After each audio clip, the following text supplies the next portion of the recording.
Firefighters from East Pierce Fire got the call just after 2:30 a.m., alerting them to a 3-alarm fire right on Main Street. 30 units from surrounding agencies responded and eventually were able to contain the blaze. All that was left to do was clean up, as onlookers took in the devastating scene. Oh, that's terrible. Residents watched as fire crews began the process of securing the area. It's an awful sound. But the work that went into putting out the fire ended up compromising the building,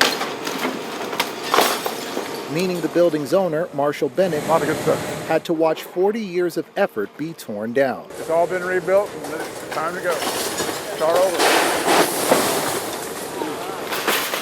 Get your camera out. Joyanne Huber also came out to learn more about the fallout from the fire. It's a wait-and-see day.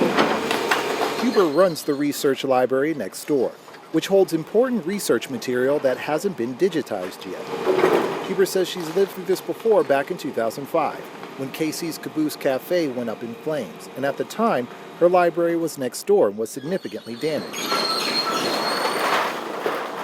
As Huber drove here from Olympia, she worried that history would repeat itself.